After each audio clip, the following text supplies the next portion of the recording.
Magandang araw po sa inyong lahat, lalong-lalo na po sa mga giliw nating tagapakinig. Sa araw po na ito ay mapapakinggan po natin ang kwento ng may 20 taong gulang na binatang si Dalpo. Isang magsasaka na pagkakalooban ng isang agimat na sandatang Kris ng isang diwatang nangangalaga ng lagusan sa mundo ng mga engkanto. Dahil dito ay makikilala ni Dalpo ang isang lasinggerong magbubukid na si Mang Tarman. Ano kaya ang lihim na matutuklasan ng binata tungkol sa pagkatao ng lasinggerong magbubukid? Magagawa kaya niyang talunin ang mga nilalang na nakatira sa kabilang mundo? Magtagumpay kaya siya laban sa puwersa ng kadiliman? Sama-sama po nating pakinggan ang buhay at pakikipagsapalaran ng binatang nakakilala ng isang lasinggerong magbubukid. Ngunit bago po ang lahat, mga idol, huwag naman po nating kalimutang mag-subscribe at i-hit ang notification bell sa aking YouTube channel na The Voice Addict at Apong Isak para sa mas marami pa na makapigil hiningang kwentong aswang at katatakutan mula sa mundo ng kababalaghan. Umpisahan na po natin ang kwento. Taong 1940, kung saan ay nangyari ang pagsalakay ng mga aswang na tikbalang, merong isang lalaki na lumaban sa masasamang nilalang. Mahusay ang mandirigmang yun na pumatay sa pinuno ng mga aswang. Basta lahat ng masasamang elemento, pinapatay niya nang walang kahirap-hirap gamit ang kanyang kris. Lolo, ano po bang kris? Ang kris ay isang uri ng tradisyonal na sandatang may talim na kilala sa Pilipinas, lalong-lalo na sa Mindanao. Isang mahabang espada o patalim na kilala sa kanyang alon-alon na talim. May matibay na bakal na minsan inukitan ng mga simbolo o disenyo. Ang hawakan noon ay kadalasang yari sa kahoy o sungay ng hayop at minsan ay may palamuti na pilak o ginto. Ginamit ito ng mga mandirigman lalaki nung panahon na sinalakay ang baryo natin ng masasamang nilalang na hindi nanggaling sa mundo natin. Itinuturing na sagradong sandata ang kris, hindi lang basta gamit sa digmaan, kundi tanda ng tapang, dangal at pananampalataya. May paniniwala rin na ang ilang kris ay may espiritual na kapangyarihan, lalo na kung isinagawa ang paggawa nito kasabay ng ritual at orasyon. Nasa na po ang sandatang kris, Lolo Seryo? Ayon sa mga nakakakilala sa kris, nadala ng mandirigman lalaki, inihagis daw yun sa ilog na malapit sa bukid natin. Hala, bakit po itinapon ng mandirigman lalaki ang sandatang kris? Sayang naman po yun. Ay, naku apo. Masaklap ang nangyari sa buhay niya. Nailigtas niya ang ibang tao, ngunit wala na siyang pamilyang nadatnan noon. Namatay ang kanyang pamilya, kaya naman ang balita namin, nagpakamatay rin siya pagkatapos niyang maitapon ng kris sa ilog. Paano pong namatay ang kanyang pamilya, Lolo Seryo, na humantong po sa pagpapakamatay rin niya? Sa kabila ng kabutihang ginawa niya sa mga tao, pinagbintangan ng mandirigman lalaki na isa siyang aswang. Kaya naman, sinunog ng taong bayan ang bahay niya habang nakikipaglaban siya sa mga aswang para iligtas ang buong baryo. Kapag naaalala ko ang mga nangyari sa mandirigmang yon, hindi ko maiwasan ang hindi malungkot. Dahil siyang dahilan kung bakit buhay pa kami hanggang ngayon. Grabe naman po pala ang nangyari sa kanya, Lolo Seryo. Parang bumigat po ang dibdib ko sa mga kwento nyo ah. Hindi na siya madalas pag-usapan ng mga tao, Apo.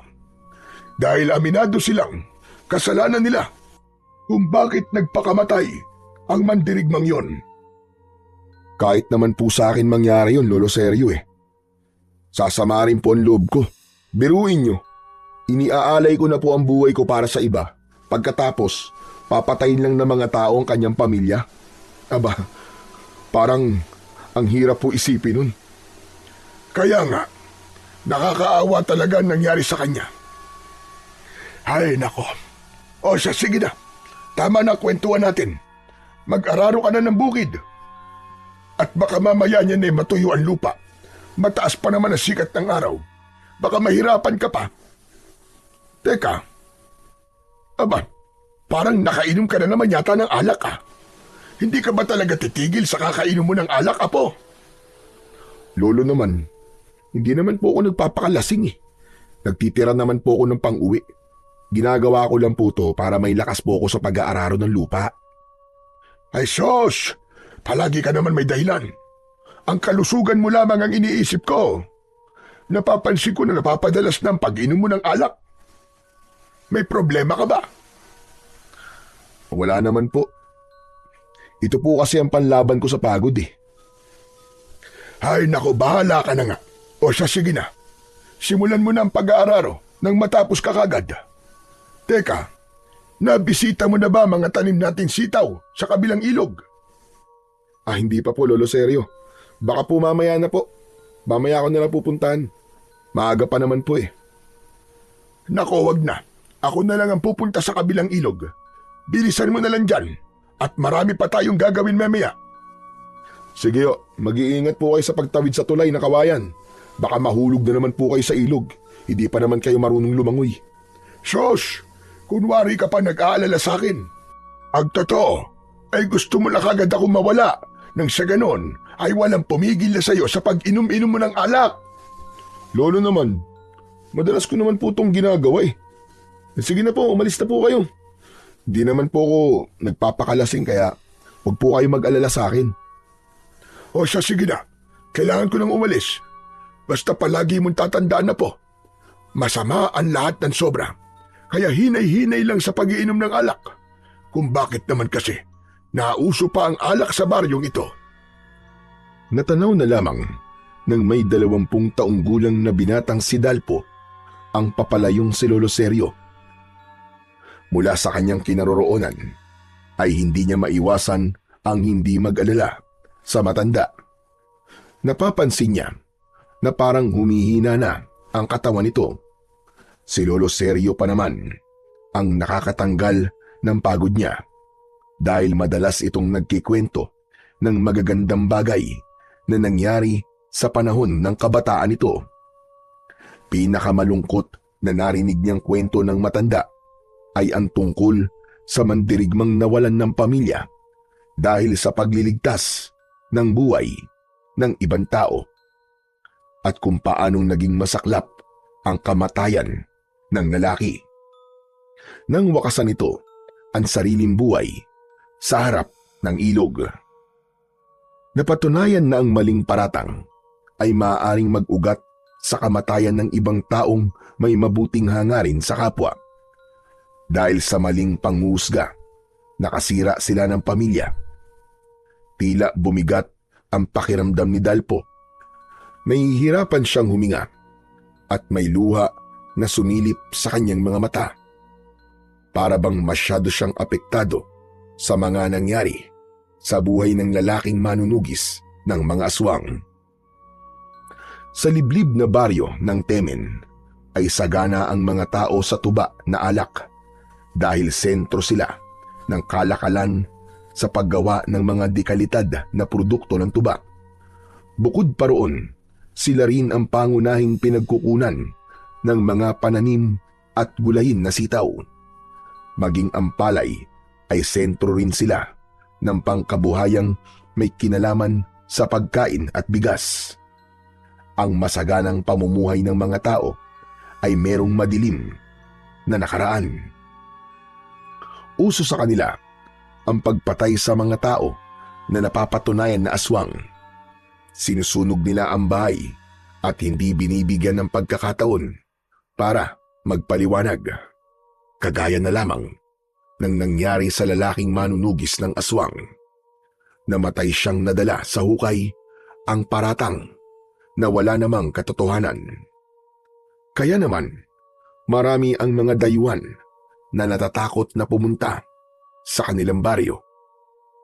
Nang mawala sa kanyang paningin si Lolo Sergio, isa munang lagok sa bote ng alak ang ginawa niya bago tuluyang isinuot ang sombrerong salakot na gawa sa abaka.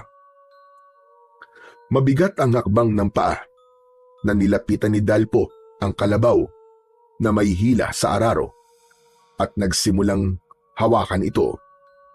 Kasunod ng banayad na pagpalo niya sa likod ng kalabaw. Ngunit ang kanyang isip ay abala pa rin sa ibang bagay. At dahil nasa ilalim siya ng impluwensya ng alak, pakiramdam niya, hindi siya napapagod. Maya-maya pa, napatigil siya sa pagakbang. Nakita niya ang isang lalaki na tumutulay sa pilapil ng kanyang palayan. Napakunot ang kanyang noo. Kilala niya ang lasinggerong magbubukid, ngunit hindi niya alam kung ano ang pangalan nito. Natatandaan niya na ito ang nagturo sa kanya noon kung paanong mag-araro ng lupa.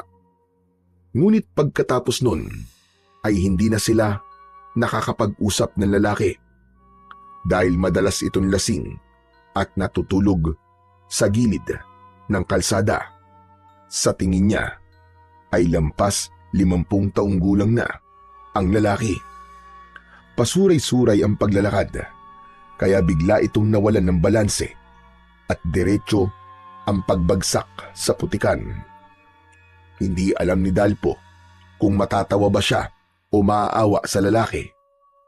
Kaya naman, nagpasya na lamang siyang lapitan ito para tulungang makatayo. Pagkarating niya sa kinaroroonan ng lalaki, ay mas inuna pa nitong hanapin ang bote ng alak kesa ang tumayo. Agad niya itong hinawakan sa kamay. "Tulungan ko na po kayo." Ano ba? Bitiwan mo nga ako. Kailangan mahanap ko ang bote ng alak. Tulungan mo kung mahanap ang alak ko. Walang salitang lumabas sa bibig ni Dalpo at sinunod niya ang utos ng lalaki. Hinanap niya sa putikan ang alak nito, ngunit hindi niya makita ang bote. Marahil, dala ng kalasingan nito. Ang buong akala siguro ng lalaki ay may hawak itong bote ng alak. Kaya naman, tumayo ng tuwid si Dalpo at kinausap ang lalaki. Wala naman po kayong dalang bote ng alak eh. Kasi kung may dala po kayong bote, sana nakita na po yun kanina pa." Tumigil ka. Alam ko may dala akong alak. Teka, amoy alak ka rin ah. Baka naman, kinuha mo at ininom ang alak ko. Siguro inumusan mo kung nakalak ano. Asa na? Ilabas mo ang alak ko! Hindi kagad nakapagsalita si Dalpo. Nagulat siya sa pagsisisigaw ng lalaki. Nanlalaki ang mga mata nito at bakas sa mga mapupulang nitong mata ang matinding galit para sa kanya. Ano? Nasa na ang alak ko? Ilabas mo sabi ang alak ko eh. Ilabas mo! Wala po talaga akong kinukuhang alak sa inyo. May sarili po akong alak at binili ko kanina. Kung gusto niyo po, sa inyo na lang ang alak ko eh. Ayoko nun. Ang gusto ko ibalik mo sa akin ang alak ko. Akin ang alak ko! Mas lalong lumakas ang boses ng lalaki sa paghahanap ng alak nito. Hindi pa ito nasiyahan at kinapkapan siya hanggang sa kanyang bulsa para na itong nakayakap sa kanya. Tila iba ang nararamdaman ni Dalpo. Parang gusto lamang siya nitong yakapin o maaari ay nagkamali siya ng hinala dahil patulak siya nitong inilayo sa katawan nito. At dahil sa kalasingan, nabuwalan lalaki sa kinatatayuan nito at biglang nakatulog habang humihilik pa. Napapailing si Dalpo dahil natitiyak niyang siya ang maglilinis sa katawan ng lalaki. Saka lamang niya napagmasdan ang itsura ng lalaking lasinggero. Magulo ang buhok nito at sabog ang balbas. Parang hindi nakatikim ng suklay at hindi nakaranas na maligo. Talagang miserable ang buhay ng lalaki. Hahawakan niya sana ito para itayo nang bigla siyang natigilan. Nakilala niya ang lalaki nang mapagmasdan niya sa malapitan ang mukha nito dahil naalala niya na minsan nakita niya rin ito sa gilid ng kalsada. Pinagtutulungan itong bugbugin ng mga tambay sa kanilang baryo at iniiwan lang sa kung saan. Nagtataka rin siya dahil madalas niya rin itong makita noon na nakatingin sa kanilang bahay ni Lolo Sergio. At kung minsan naman ay tumutulong sa mga magbubukid para magtrabaho kapalit ng alak na tuba. Tama, ikaw nga yun. Ano kayang gagawin ko sa'yo? Ay nako, pambihira naman, oo. Kailangan ko pa naman magmadali sa pag-aararo. Malalagot na naman ako nito kay Lolo Sergio eh. Teka, ang mabuti pa kaya, dali na lang kita muna sa kubo. Wala nang nagawa si Dalpo, kundi buhatin ang lalaking mahimbing nang natutulog sa putikan. Sa una ay nahirapan siyang buhatin ito dahil may kabigatan ang lalaki. Pero dahil sanay siya sa pagbubuhat ng sako-sakong palay, nagawa niyang buhatin ang lasing na lalaki papunta sa kubo nila sa gitna ng palayan. Pagkalipas ng ilang sandali ay narating niya ang kubo. Habol ang kanyang hininga ay maayos niyang inilapit ito sa higaan. Dahan-dahan niyang ibinaba sa katre ang lalaki mula sa pagkakapasan.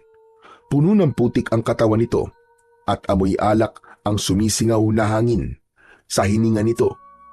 Pinahiga niya ito sa banig na gawa sa abaka.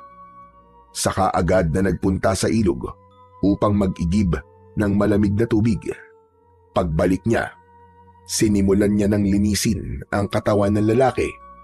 Pinunasan niya ang muka, braso at mga binti nito.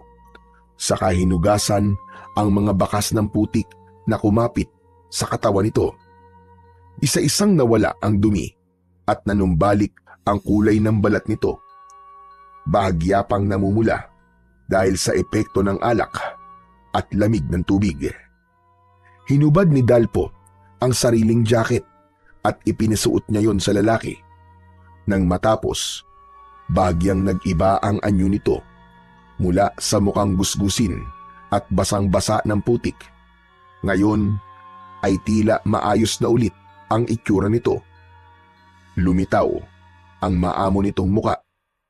Bahagyang nakapikit ang mga mata at humihimbing na parang isang batang natutulog. Malinis, payapa at may bakas ng pagkataong nawala sa gitna ng kalasingan. Isang malalim na buntong hininga ang kumawala sa lalamunan ni Dalpo. Saka pinagmasdan ang lalaking mahimbing pa rin na natutulog. Sino kaya ang lalaking to? Pati pangalan niya ay hindi ko alam. Bakit kaya akong kinakabahan? Pagkatapos kitang tulungan, bigla naman ako nagsisi. Naisip ko na baka sa pagiging matulungin ko sa ibang tao, ay mangyari rin sa akin ang nangyari sa lalaking manunugis noon. Habang kinakausap ni Dalpo ang lalaki, ay hindi niya maiwasan ang hindi pagmasdan ang balat nito. Maraming mga marka ng sugat mula sa mga pinagdaanan nito. Ano kayang problema niya? Bakit kaya palagi ko na lang siya nakikitang lasing? Nasaan na kaya ang pamilya niya? Isang malalim na buntong hininga ang pinakawalan ni Dalpo.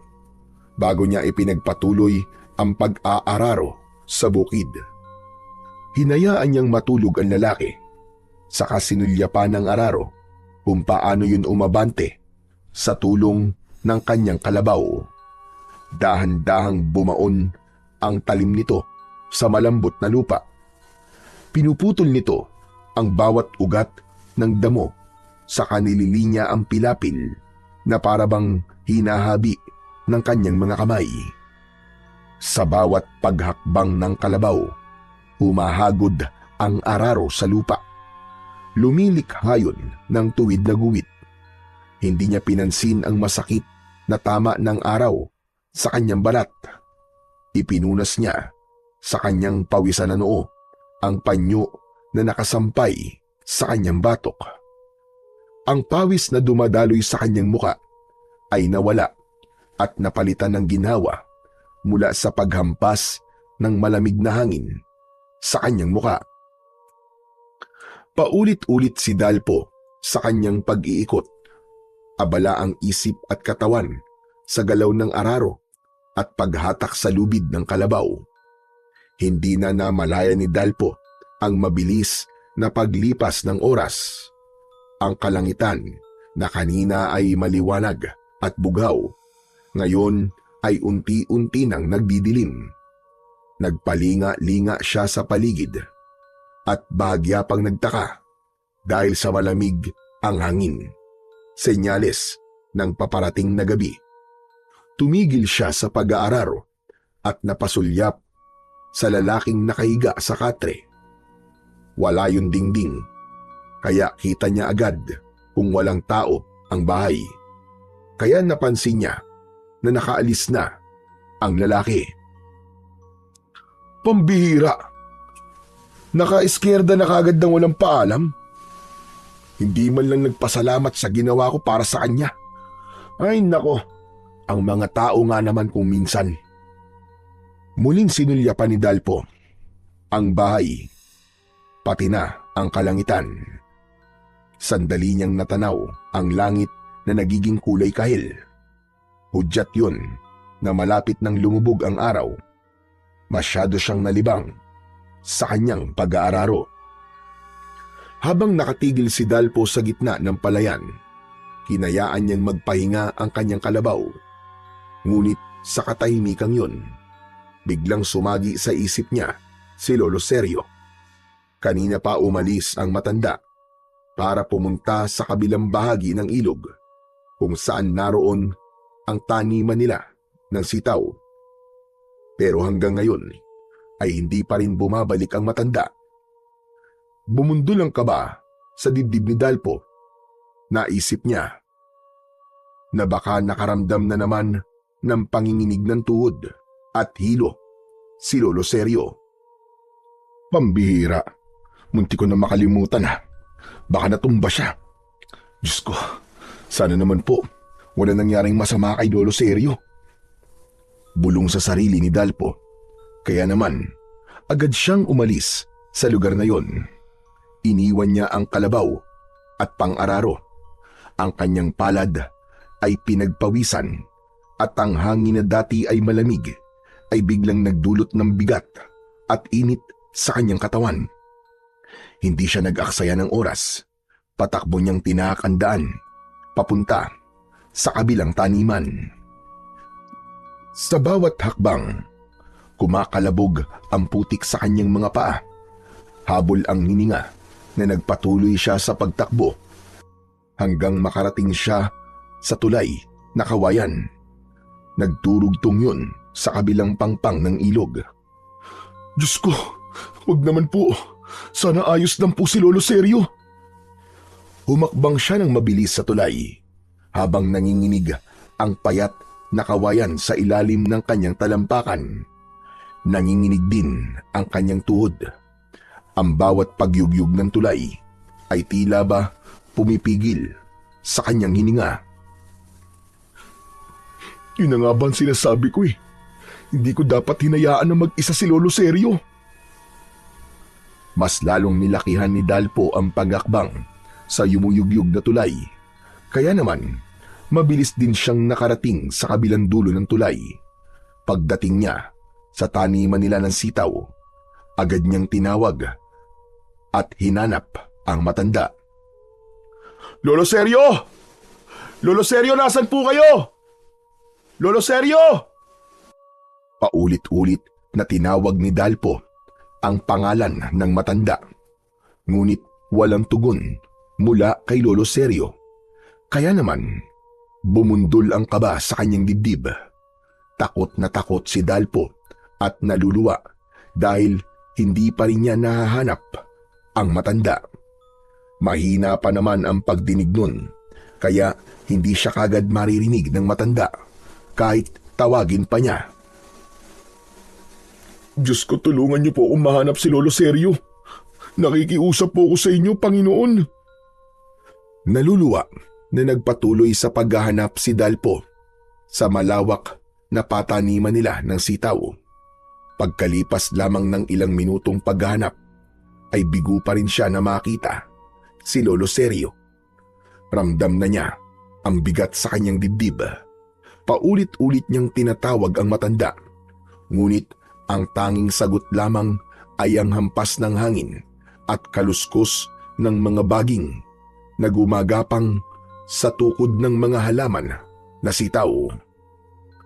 Habang kumakalat ang dilim sa paligid, biglang natigilan sa paghahanap ang binatang si Dalpo nang makarinig siya ng kaluskos sa paligid, kasunod ng pag-alingaw-ngaw ng pag-angil mula sa masukal na bahagi ng taniman. Parang nanggagaling yun sa ilalim ng lupa. Nagsipagtaasan ang balahibo niya sa katawan at bumilis ang paglinga niya sa paligid. Malalamig ang kanyang pawis na dumadaloy sa kanyang muka.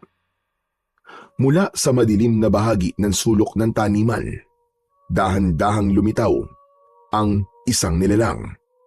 Halos hindi siya makahinga ng mga sandaling yun dahil sa labis na takot. "Sino ka? Diyos ko! Sino ka? Anong klaseng nilalang ka?" Isang halimaw na kalahating tao, kalahating kabayo ang nakatayo sa kanyang harapan. Ang ulo nito ay parang sa kabayo. Mahaba ang nguso at mula sa butas ng ilong ay lumalabas ang mainit na singaw na parang usok. Ang mga mata ay kulay pula na parabang nagbabagang apoy. Ang katawan nito ay matipunong tao, ngunit balot ng maiitim na balahibo. Ang mga kamay ay mahahaba, matitigas at may matatalim na kuko na kumikislap sa liwanag ng papasilip na buwan. Sa bawat hakbang nito, yumayanig ang lupa at ang buntot na mahaba ay humahampas sa mga halaman na parang isang latigo. Nabalot ng matinding takot si Dalpo, parang pinipiga ang kanyang dibdib. Halos hindi siya makagalaw at ang tanging naririnig niya ay ang ingay ng sariling tibok ng puso. Ang nilalang ay nakangisi pa na tumutulo ang malapot na laway. Saka lumitaw ang matutulis nitong mga pangil na tila ay isang punyal. "Wag! Wag ka lalapit! Wag ka lalapit, nakikiusap ako! Wag mo akong sasaktan! Maawa ka sa akin!" Imbis na sumagot ang nilalang, tumugon ito sa pamamagitan ng malakas na pag-angil. Nakakakilabot ang huni na parabang kutsilyo na tumutusok sa kanyang pandinig.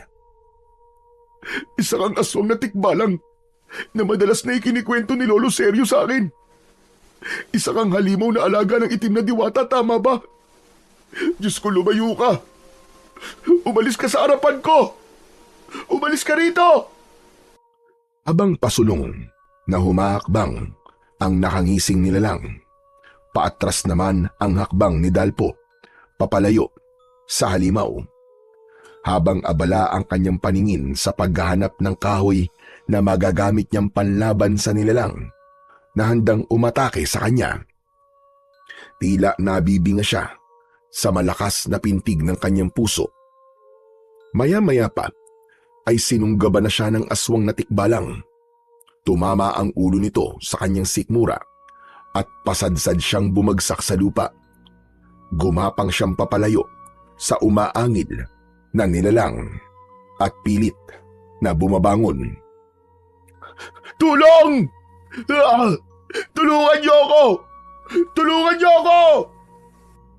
Hindi pa man nakakabawi ng lakas si Dalpo mula sa gulat at pagkakabagsak sa lupa. Muli na namang sumugod ang aswang na tikbalang. Sa isang iglap, naramdaman niya ang malakas na hampas ng mabigat nitong bisig sa kanyang balikat. Napaluhod siya sa lupa, napatayo at napaatras. Muling nagbabanta ng pag-atake ang aswang na tikbalang. Nakita niya ang kahoy at dinampot niya yon. Matapang niyang hinarap ang nilalang na patuloy sa pag-angil. Biglang naramdaman ni Dalpo ang pamamanhid ng kanyang katawan. Hindi niya napansin na may bukol siya sa balikat, ngunit iwinesiwas niya sa ere ang hawak na kahoy. Kaya naman, lalong napangisi ang nilalang at tumutulo ang malapot nitong laway na patuloy sa paghakbang papalapit sa kanyang kinaroroonan. Sige, lumapit ka. Hindi mo ako mapapatay. Hindi mo ako mapapatay. Hindi na natapos ni Dalpo ang kanyang pagsasalita. Muli siyang binanggaan ng ulo ng aswang na tumama sa kanyang tiyan.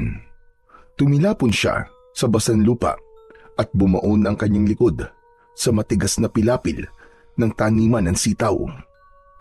Mabilis na sumunod ang nilalang sa kanyang kinaroroonan. Sa isang iglap, dumagan ito sa kanya at ang mainit na hininga ng tikbalang ay bumuga sa kanyang muka. Ang bibig nitong mahaba, puno ng matutulis at dilaw na pangil, ay biglang sumayad sa kanyang balikat. Isang malalim na kagat ang tumama at sumirit ang dugo sa gilid ng kanyang katawan. Napaigik si Dalpo sa labis na sakit. Nanlaki ang kanyang mga mata habang ramdam ang matinding kirot na parang pinupunit ang kanyang laman. Hindi pa roon natapos ang pag-atake nito. Ang dalawang paa ng halimaw, malalaki at parang bato, ay paulit-ulit na humumpas sa kanyang dibdib at tagiliran. Bawat pagtama ay nag-iiwan ng sugat at pasa sa kanyang katawan. Halos mawalan siya ng malay sa tindi ng sakit. Ang matutulis na kuko ng tikbalang ay humiwa sa kanyang braso at binti. Halos lapain siya ng nilalang na parang gutom na gutom sa kanyang laman. Parang awa mo na. Huwag mo akong patayin. Maawa ka sa akin. Ngunit tila bingi ang aswang na tikbalang sa lahat ng pakiusap ni Dalpo. Sinipsip nito ang dugo sa kanyang balikat. Tila sarap na sarap ito sa lasa ng kanyang dugo. Bigla itong natigilan nang marinig ang malakas na sigaw ng isang lalaki. Habang ang liwanag ng buwan sa kalangitan ay nagsimula ng kumalat sa paligid. Mula sa likuran ng taniman ay lumitaw ang lalaking tinulungan niya kanina. May dala ang lalaki na alak habang dinuduro ang nilalang na walang bahid ng takot. Napansin ni Dalpo mula sa nanlalabo niyang paningin ang bakas ng galit sa muka ng lasinggerong lalaki. Pasuray-suray ito sa paglalakad, papalapit sa kinaroroonan ng aswang na tikbalang. Dala nito ang bote ng alak, ngunit ang mga mata ay bakas ang kakaibang tapang. Hoy! Hayop ka! Ako kalabanin mo! Mabilis itong lumapit, sabay hampas nito sa hawak na bote sa ulo mismo ng tikbalang. Nagulat ang halimaw at pansamantalang iniwan si Dalpo. Humarap ito sa bagong dumating. Tumagilid si Dalpo sa putikan. Halos hindi na makagalaw. Mula sa nanlalabo niyang paningin ay nasilayan ni Dalpo ang dalawang nilalang na naglalaban. Ang aswang na tikbalang at ang lasinggerong lalaki na nagpapambuno sa harapan niya. Ngunit unti-unting dumilim ang paningin ni Dalpo. Ang tunog ng mga paghampas sa katawan ng aswang, pati na ang malalakas na sigawan at ang ungol ng halimaw ay naging malabo sa kanyang pandinig. Huli niyang nasaksiyan ang pagkakahandusay ng nilalang at ang pagtayo ng lasinggerong lalaki. Nagawa nitong mapabagsak ang aswang na tikbalang. Kahit pasuray-suray ito na parang hangin kung kumilos. Tila sumasayaw at nagagawa nitong maiwasan ang bawat pag-atake ng aswang na tikbalang. Manong, salamat po sa pagdulong. Pagkatapos magpasalamat ni Dalpo sa lasinggerong lalaki, ay tuluyan ng bumigat ang talukap ng kanyang mga mata. Nawalan na siya ng malay at hindi na niya alam kung ano ang mga sumunod na nangyari. Sa pagbabalik ng malay ni Dalpo, naramdaman niya ang matigas na sahig ng katre sa kanyang likod. Mabigat at masakit ang bawat bahagi ng katawan ni Dalpo. Dahan-dahan niyang iminulat ang kanyang mga mata. Agad siyang sinalubong ng liwanag ng araw na pumapasok sa siwang ng bintana at ang init nito ay bahagyang dumampi sa kanyang balat. Saglit siyang nabulag sa silaw, ngunit nang masanay ang kanyang paningin, napansin niya ang makakapal na telang nakabalot sa kanyang dibdib, balikat, braso at mga binti. Diyos ko, totoo po ba itong nakikita ko at nararamdaman ko? Buhay pa ako. Ligtas ako. Buong katuwaan na nahaplos ni Dalpo ang kanyang sarili at hindi napapansin ang taong nakatayo sa pintuan habang pinapanood ang binata. Sa bawat galaw ni Dalpo, dama niya ang kirot mula sa kanyang tinamong sugat sa kamay ng aswang na tikbalang. Umalingasaw sa paligid ang pamilyar na amoy ng insenso at kamangyan, parehong samyo na madalas niyang naaamoy sa tuwing may ginagamot si Lolo Sergio na pasyente. Kaya naman, bigla niyang naalala ang matanda. Bumalikwas siya ng bangon. Inilinga ang kanyang paningin sa buong paligid. Mabilis niyang nakilala ang sarili niyang silid. Kung ganun, nandito pala ako sa kwarto ko. Nakauwi pala ako ng ligtas. Muling pinagmasdan ni Dalpo ang dingding ng kanyang silid. Dahil akala niya namamalik mata lamang siya. Ang lumang kubo na may dingding na sawali, may nakasabit na mga tuyong halamang gamot at nakasindi sa gilid ang insensong nagbibigay ng maaliwalas ngunit misteryosong halimuyak. Para sa kanya ay patunay na hindi nga siya nagkamali sa mga nakikita. Nang mapako ang kanyang atensyon sa nakatayong tao sa pintuan, tuluyan ng bumagsak ang luha sa mga mata ni Dalpo. Lolo Sergio? Lolo Sergio, ikaw ba yan? Diyos ko, ang akala ko po kung paano na kayo. Walang nangyaring masama sa akin na po. Dahil pagkatapos ko mag-ani ng konting bunga ng sitaw, umuwi na rin ako kagad. Ang pagkakamali ko lang ay hindi ako nagpakita sa iyo para magpaalam. Diyos ko, muntik ka na tuloy mapahamak. Lolo Sergio, akala ko po talaga napahamak na kayo kahapon. Kung may nangyari pong masama sa inyo, hindi ko po mapapatawad ng sarili ko.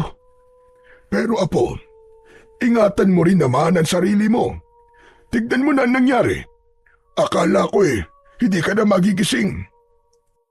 Lumapit ang matanda sa kanyang katre at naupo ito sa kanyang tabi. Baka sa mukha ng matanda ang labis na pag-aalala. Nakatitig ito sa kanya na para bang natatakot na muli siyang mawalan ng malay. Namumuo ang luha sa gilid ng mga mata ni Lolo Sergio at ang mga kamay ay mahigpit na nakahawak sa kanyang kamay. Ngunit habang pinagmamasdan ni Dalpo si Lolo Sergio, bigla niyang naalala ang lasinggerong lalaki na nagligtas sa kanyang buhay. Lolo Sergio, sino po nagdala sa akin dito? Ako lang, Apo. Nagpatulong ako sa kababaryo natin para madala ka sa bahay. Bakit mo naman naitanong? Lolo Sergio, hindi ako maaaring magkamali. May nagligtas po sa akin. Isang lalaking lasinggero na tinulungan ko nung tanghali. Nakita ko po ang ginawa niya. Bago po ako nawala ng malay, nakita ko po, natalo niya po ang aswang na tikbalang. Pero Apo, wala akong nakitang aswang na tikbalang sa sitawan natin. Kahit ang lalaking sinasabi mo, wala rin akong nakita. Basta ang alam ko, nag-aalala ko sa'yo ng gabi ay hindi ka pa umuwi. Kaya ayun, hinanap na kita at natagpuan kitang walang malay dun sa bukid. Lolo Sergio, sigurado po ako na siya nagligtas sa akin sa kamay ng mabangis na aswang na tikbalang. Aswang na tikbalang baka mo ang umatake sa'yo, Apo. Opo, Lolo Sergio. Nakita ko po siyang bigla na lamang lumitaw sa taniman ng sitaw. Akala ko po talaga katapusan ko na ng mga sandaling yun. Mabuti na lamang po. Lumabas po yung lalaki. Tapos tinulungan po ako nung lasinggerong lalaki na yun. Kung hindi ako nagkakamali, Apo, ang nilalang na umatake sa'yo ay ang aswang na madalas kong kinikwento sa'yo noon. Sila ang mga aswang na tikbalang na alaga ng isang itim na diwata. Tama ba? Ang nilalang na yun ba ang nakita mo at umatake sa'yo? Opo, Lolo Sergio. Tama ho kayo. Lahat ng mga katangian na nabanggit niyo sa kwento niyo ay tugma po sa itsura niya. Diyos ko, nagsimula na naman ang pagbabalik ng mga nilalang na tinalo ng manunugis na pumatay sa mga aswang noon. Kung ganun, Lolo Sergio, ano na pong gagawin natin? Tiyak na mapapahamak po tayo kapag sumalakay ang ganong klaseng halimaw.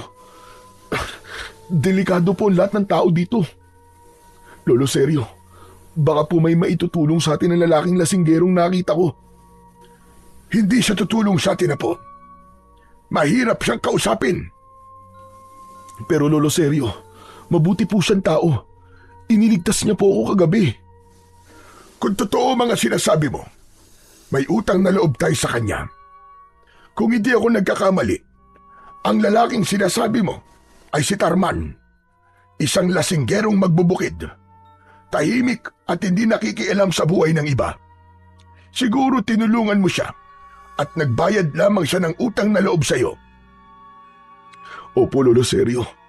Tinulungan ko po siya nang makatulog po siya sa palayan natin. Umalis nga po siya nang walang paalam. Pagbalik, may dala na po siyang alak. Kakaiba siya, Lolo Sergio. Ang husay po talaga niyang makipaglaban kung nakita niyo lang. Ganun pa man, iwasan mo siya, Apo. At huwag mo siya kakausapin. Ha? Pero bakit po, Lolo Sergio? Basta, huwag ka na magtanong. Makinig ka na lang sa akin, Apo. Hanggat maaari, ay iwasan mo ang taong yun. Pero Lolo Sergio, wala nang pero-pero. Sundin mo ang ipinag-uutos ko sa'yo. Para lang din to sa kaligtasan natin. Merong mas mahalagang bagay na dapat pag-ukulan ng pansin. Yun ay kung paano tayo makakaligtas sa pagsalakay ng mga nilalang. Pero Lolo Sergio, wala tayong laban sa kanila. At si Mang Tarman lang po ang nakikita kong makakatulong sa atin. Makinig ka na lamang sa akin, Apo. At huwag na matigas ang ulo mo, Dalpo. Nakikiusap ako sa'yo. Pakinggan mo ang sinasabi ko. Nagkakaintindihan ba tayo? Wala nang nagawa si Dalpo, kundi ang manahimik sa kanyang kinauupuan na katre. Mas lalo lamang nagulo ang isip niya nang dahil sa mga sinabi ng matanda. Siya pa naman ang klase ng taong hindi tumitigil hanggat hindi nalalaman ang dahilan kung bakit kailangan niyang iwasan si Mang Tarman. Dahil pagbali-baligtarin man ng mundo, si Mang Tarman pa rin ang pinagkakautangan niya ng buhay. Pagkalipas ng ilang araw ng pagpapahinga at gamutan, unti-unting gumaling ang mga sugat ni Dalpo. Bagamat na natiling mabigat ang kanyang pakiramdam, ay mas pinili niyang ipagpatuloy ang pagtatrabaho. Pansamantala niyang kinalimutan ang mga nangyari sa kanya sa bukid. Habang tinatahak niya ang daan papunta sa palayan, ay hindi niya pa rin maiwasan ang hindi isipin si Mang Tarman. Nasaan na kaya si Mang Tarman? Hindi man lang ako nakapagpasalamat sa kanya sa pagliligtas niya sa buhay ko. Bawat hakbang ni Dalpo ay hindi mawala sa isip niya ang itsura ng nilalang na umatake sa kanya. Ngunit kailangan niyang magpatuloy sa pag-aasikaso sa bukid. Pagkalipas ng ilang minutong paglalakad, ay narating na niya ang kinaroroonan ng kanilang palayan. Nilapitan niya ang alaga niyang hayop. Muli niyang hinawakan ang araro at muling naramdaman ang bigat ng pawis na umaagos sa kanyang noo. Sa pagitan ng paglilinis ng pilapil, naramdaman niya ang pagod sa nangangalay niyang mga kamay. Pagkalipas ng ilang oras na pag-aararo ng lupa, ay kailangan naman niyang ayusin ang patubig papunta sa bukid. Habang naglalakad sa gilid ng pilapil, natanaw niya ang pamilyar na anyo ng isang lalaki. Si Mang Tarman! Tama! Siya ang nakikita kong nakasandal sa pilapil ng palayan. At mukhang lasing na naman. Nagmamadaling lumapit si Dalpo sa kinaroroonan ni Mang Tarman na panayang pagsasalita at kinakausap ang hangin ng mag-isa. Nakayuko ang ulo at magulo ang buhok. Ang damit ay gusot at basa ng putik. Ang mukha nito ay namumula sa labis na kalasingan. Hawak nito ang basyo ng bote ng alak na walang laman. Nag-angat ito ng tingin, kaya nakita niyang pumupungay ang mga mata nito dahil sa kalasingan. Sabi ko na nga ba, kaya kong talunin kahit na sino. Kahit aswang pa yan, wala kayong binatbat sa akin. Bulong at tawa ni Mang Tarman habang nakaharap sa ibang direksyon ng muka. Tila kausap ang sarili. Minsan ay tatawa, minsan ay biglang babagsak ang ulo na parang antok na antok. Ang dila nito ay nabubulol sa pagsasalita. At sa bawat kibot ay sumasabay ang amoy ng alak na sumisingaw sa bibig nito. Biglang lumapit si Dalpo at hinawakan niya ang kamay ni Mang Tarman para magpasalamat, pero nagulat ito at hinila ang kamay. Hoy! Bakit ka lang dito, ah? Hindi pa magaling ang sugat mo. Saka huwag mo ako lalapitan at kakausapin kung ayaw mo madamay sa miserable buhay ko. Gusto ko lang naman po magpasalamat sa pagkakaligtas niyo po sa akin, Mang Tarman. Saka magaling na po ang mga sugat ko. Salamat po talaga sa inyo. Sandali lang. Sino ba nagsabi sa'yo ng pangalan ko? Sino? Si Lolo Sergio po. Halina po kayo, aalalayan ko po kayong tumayo. Huwag mo akong mahawak-hawakan. Wala tayong pananagutan sa isa't isa. Sige, Umalis ka na. Tapos na ang utang na loob natin sa isa't isa. Binayaran mo ang utang na loob mo sa akin. Binayaran ko rin ang utang na loob ko sa'yo. Pero Mang Tarman, di naman po ako naghihintay ng kapalit sa tulong ko sa inyo eh. Buwisit na utang na loob yan. Tulog ba ka mo? Wala kang may tutulong. Pabigit ka lang. Munti ka kung mamatay sa pesting halimaw na yun. Kaya makakaalis ka na sa harapan ko. Hindi kita kailangan dito. At sa susunod, huwag mo kong lalapitan, ha? Nagpilit na tumayo si Mang Tarman, habang si Dalpo naman ay biglang natigilan sa pag-aasik ng boses ng lalaki. Tila may masakit na kutsilyong bumaon sa kanyang puso, parang tumagos hanggang sa kaibuturan ng kanyang pagkatao. Para siyang hindi makahinga sa pagtataboy na yun ni Mang Tarman. Hinayaan niyang tumayo ito sa pagkakalugmok sa putikan. Pinagmasdan niya ang pasuray-suray nitong pagakbang. Nararamdaman niya na may pinagdadaanan ang lalaki. Ngunit hindi nagtagal. May dumating ang 3 lalaking kababaryo niya. Maangas ang mga ito na may dala na 2x2 at nakatingin kay Mang Tarman. Kung hindi siya nagkakamali, ang mga ito ay ang madalas na mambugbog kay Mang Tarman. Nang makita ng mga ito si Mang Tarman, agad silang nagtawanan at nagsimula ng panlilibak sa lalaki. Ito na naman ang lasinggero. Walang silbi, kundi alak ang inaatupag.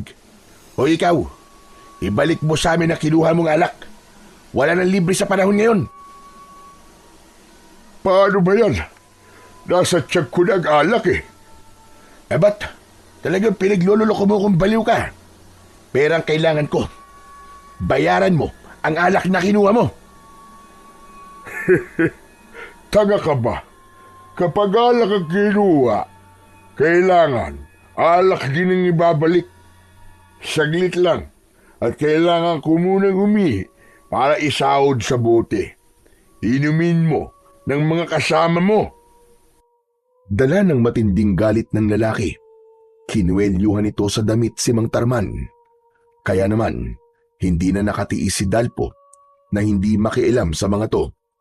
Teka, sandali lang. Huwag niyo naman siya saktan. Ako na lang ang magbabayad sa alak na kinuha niya. Hinarap siya ng lalaking may tangan sa damit ni Mang Tarman, pero umalingaw-ngaw ang boses ni Mang Tarman. Ano nga ba? Sinasabi ko umuwi ka na. Huwag kang makialam sa problema ko. Umalis ka na. Pero sasaktan nila kayo, Mang Tarman. Hindi po ako aalis dito. Wala kang pakialam sa akin. Umalis ka na kung ayaw mong masaktan. Sa halip na iwan, ay hindi umalis doon si Dalpo. Kaya naman, nagulat siya ng pinagtulungan ng mga lalaki na bugbugin si Mang Tarman. Sinalo nito lahat ang tama ng suntok sa katawan ng mga taong bumubugbog dito. Sunod-sunod ang mga suntok at tulak na inabot ni Mang Tarman. Bawat hampas ng 2x2 ay nagpatumba sa lalaki sa putikan ng gilid ng pilapil. Hoy! Ano ba kayo? Maawa naman kayo sa kanya! Huwag niyo sasaktan! Ngunit hindi nakinig ang mga lalaki sa kanya. Binugbog ng mga ito ang nakaigang si Mang Tarman na hindi man lang lumalaban sa mga ito. Malayo sa taong nagligtas sa kanya mula sa halimaw, para itong lantang gulay na tinanggap ang lahat ng sipa at suntok ng mga lalaki. Kaya naman, nilapitan niya ang mga ito at sinuntok niya sa muka ang lalaking nakilala niya sa pangalan na Raul dahil tinawag ito ng kasama. Hindi nito ininda ang tama ng suntok ni Dalpo.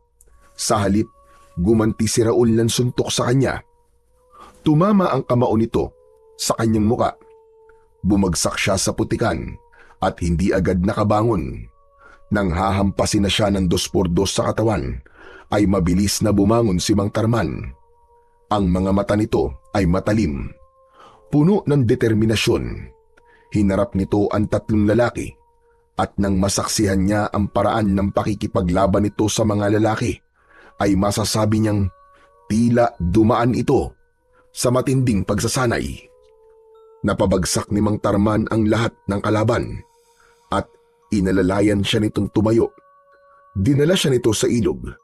Hinugasan nito ang kanyang katawan habang hindi nagsasalita, ni hindi ito tumitingin sa kanyang muka. Mang Tarman, bakit hinahayaan niyo po na maging ganyan ang buhay niyo? Umigil ka. Wala kang pakialam.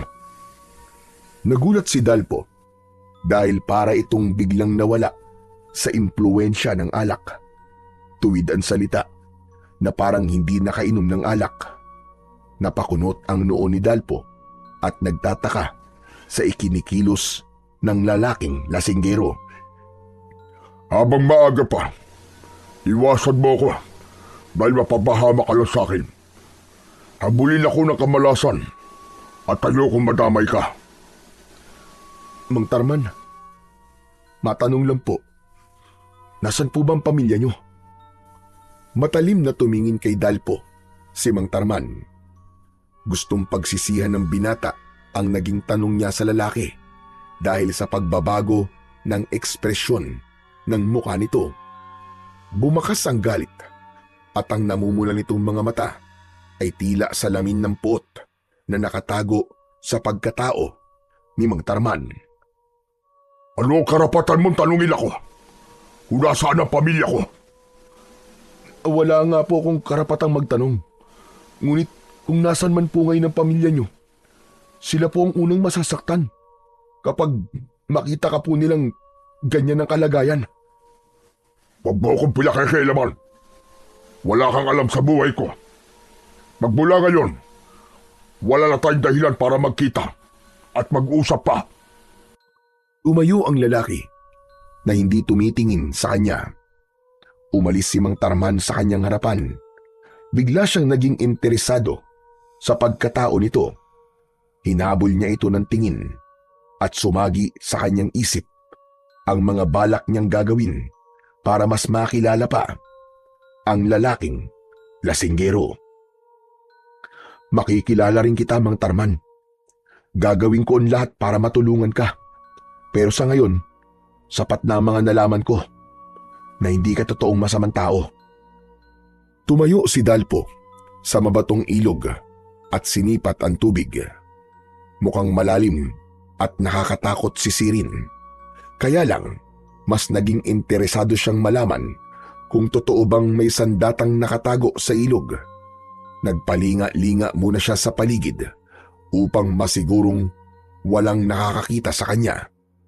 Nang matiyak na walang tao at nakaalis na si Mang Tarman, dahan-dahan siyang lumapit sa malalim na tubig habang nakatitig si Dalpo sa tila mahiwagang katahimikan ng tubig. Isang kilabot at pag-asa ang sabay na bumalot sa kanyang pagkatao. Naalala niya ang sugat na iniwan ng tikbalang, ang apoy ng mga matang pula at ang mga pangakong binitiwan niya sa sarili na ipagtatanggol niya ang kanyang baryo laban sa napipintong pagsalakay ng mga aswang. Isang malalim na paghigop ng hangin na tila pumuno sa kanyang dibdib ang kanyang ginawa. Bago tumalon sa tubig si Dalpo at sinisid ang kailaliman ng ilog. Ngunit sa hindi inaasahan, naramdaman niya na lumabas mula sa kanyang laman ang dugo na sumama sa tubig. Hindi siya makalaban dahil bigla siyang kinapos ng hininga. Ngunit nararamdaman niya ang paghila sa kanya ng hito papunta sa mas malalim na bahagi ng tubig. Sa isip niya at bulong sa kanyang sarili ay humihingi siya ng tulong. Isang pagkakamali ang nagawa niya. Hindi niya inaasahan ang alimaw na nakatira sa ilalim ng tubig. Pilit na nagpumiglas ang katawan ni Dalpo. Kaya naman, Saktong pagbitaw sa kanya ng kagat ng isdang hito, sumuot siya ng tuluyan sa isang uri ng kuweba na nasa ilalim ng ilog. Ano to? Nasaan ako? Sinulyapan ni Dalpo ang isda na hito at hindi nagtagal ay iniwan siya nito sa loob ng kuweba. Habang ang kalahati ng kanyang katawan ay masakit dahil sa sugat niya sa hita, nakasawsaw sa tubig ang kanyang bewang. Malamig din ang simoy ng hangin sa loob na kahit madilim ang paligid ay naniniwala siyang nasa kakaibang bahagi siya ng ilalim ng tubig na merong nakatago at lihim na kuweba. Nasaan ako? Anong ginagawa ko rito? Hindi ito maaari. Kailangan kong makalabas. Teka, baka sa dulong yun, may lagusan. Dahan-dahang gumapang si Dalpo papasok sa loob ng kuweba. Umaasa siyang may lagusan sa dulo nun. Ang kanyang mga palad ay dumudulas sa malamig at basang bato. Sa bawat hakbang ng kanyang tuhod sa matubig na saig, umuugong ang mahinang lagaslas ng tubig habang ang dugo ay sumasama sa basang bato. Sa loob ay naaamoy niya ang amoy ng lumot habang sa kisame ay nakasabit ang mahahabang baging mula sa ugat ng puno. Ang tubig sa loob ng kuweba ay umaabot hanggang tuhod. Malamig na malamig at tila dumadaloy mula sa kailaliman. Ang bawat gapang niya ay nagdadala ng takot sa kanyang dibdib. Tila nabibingi si Dalpo sa katahimikan ng lugar. Habang siya ay palalim ng palalim, naramdaman niya ang bigat ng kapaligiran. Parang may mga matang nakamasid sa kanyang ginagawa. Tulong! Nakikiusap ako! Kung sino ka man na nagtatago sa likod ng pader ng kuweba, patawarin mo na ako kung nangasa kong pumasok sa loob ng kuweba. Nakikiusap ako! Tulungan niyo ako! Maya-maya pa, isang mahinang tinig ang umalingaw-ngaw mula sa loob ng kuweba. Malamig na boses ng isang matanda. Kasabay ng pagkalat ng liwanag sa paligid na tila isang kislap ng kidlat. Dalpo, lumapit ka. Sa wakas, natuntun mo na rin ako. Halika, mas lumapit ka pa. Teka, sino ka? Bakit mo ko kilala? Anong kailangan mo sa akin? Halika, lumapit ka. Tinatawag kita. Malapit mo na akong makita. Huminto sa paggapang si Dalpo at pinakinggan niya ang boses na naririnig. Nanlaki ang mga mata ng binata at pilit na hinanap ang pinagmumula ng tinig. Ngunit ang paligid ay nananatiling maliwanag. Halika, lumapit ka pa, Dalpo. Muling bulong ng tinig, sabay ang biglang pagkislap sa di kalayuan. Mula sa gitna ng tubig, unti-unting lumitaw ang isang malakuryenteng liwanag na nagliliyab at naglalagablab ng bughaw at puting enerhiya. Nakalutang yun sa gitna. Nakita niya ang isang uri ng sandata, isang kris. Mahaba, alon-alon ang talim, na tila gumagalaw na parang buhay. Ang bawat kurba ng bakal nito ay kumikislap at mula sa mismong katawan ng kris ay lumalabas ang mga kidlat na umaalon sa hangin.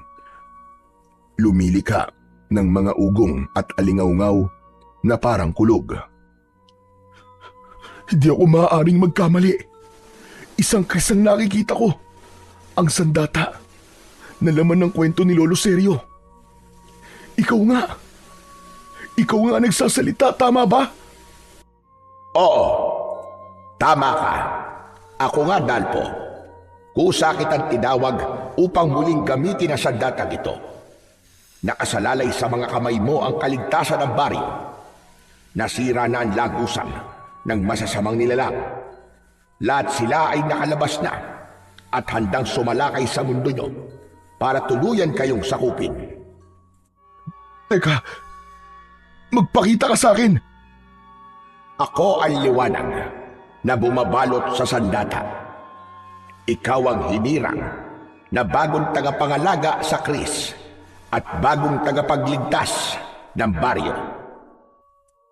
Gumalaw ang liwanag, papalapit sa kanya, habang hindi niya inaalis ang paningin sa liwanag na nasa harapan niya. Napatigil si Dalpo, nanigas ang kanyang mga tuhod, ang kanyang dibdib ay mabilis na kumakabog, at ang malamig na pawis ay dumaloy mula sa kanyang sentido, pababa sa kanyang pisngi. Ang kanyang mga kamay ay nanginginig. Hindi niya malaman kung lalapit ba siya o tatakbo. Ang liwanag ng Kris ay napakatingkad. Halos hindi niya mabuksan ang kanyang mga mata. Ang alingaw-ngaw ng mga kidlat ay para bang bumubulong sa kanya ng isang babala. Hindi kagad siya makapagsalita nang mas lumapit sa kanya ang liwanag at tila napapaso ang kanyang katawan sa ningas na hatid ng sandata. Takot ang naghari kay Dalpo ng mga sandaling yon, habang nakaharap siya sa isang puwersang hindi niya mawari kung biyaya ba o kapahamakan. Ngunit kasabay ng takot, naroon ang matinding paghila ng mahiwagang tinig. Isang puwersang nagtutulak sa kanya na damputin ng Kris kahit pa ang kanyang puso ay nag-uumapaw sa pangamba. Huwag kang matakot, Dalpo, dahil ikaw na ang bagong nagmamay-ari ng bagay na yan. Hayaan mo siyang sumanib sa iyong katawan. Kahit masakit ang hita ni Dalpo, ay pinilit niyang tumayo at nilapitan ang liwanag, habang hila ang kaliwang paa na masakit at may sugat.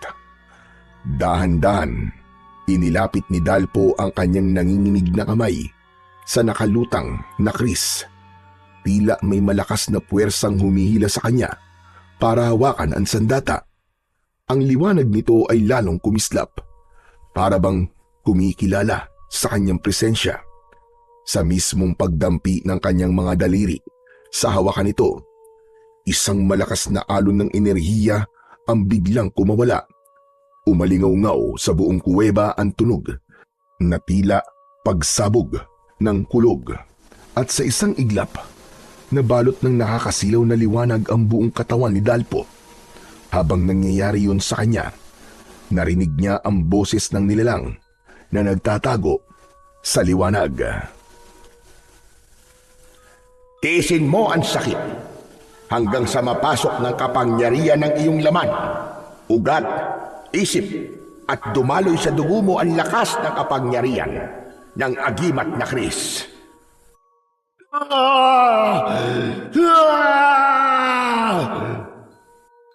Ngayon, nasa mga kamay mo na ang kaligtasan ng lahat ng mga taong nakatira sa baryo. Huwag mo kong bibiguin, Dalpo. Naramdaman ni Dalpo ang apoy ng kuryente na dumaloy mula sa kanyang palad, umakyat sa kanyang mga braso at kumalat sa bawat himaymay ng kanyang katawan. Ang mga sugat na dati ay masakit at mahapdi ay biglang nagsara, para bang hindi kailanman nagkaroon ng sugat o hiwa. Ang bigat ng kanyang katawan ay nawala, at sa halip ay naramdaman niya ang kakaibang gaan, hanggang sa hindi niya na namalayan na siya ay nakalutang sa ibabaw ng tubig.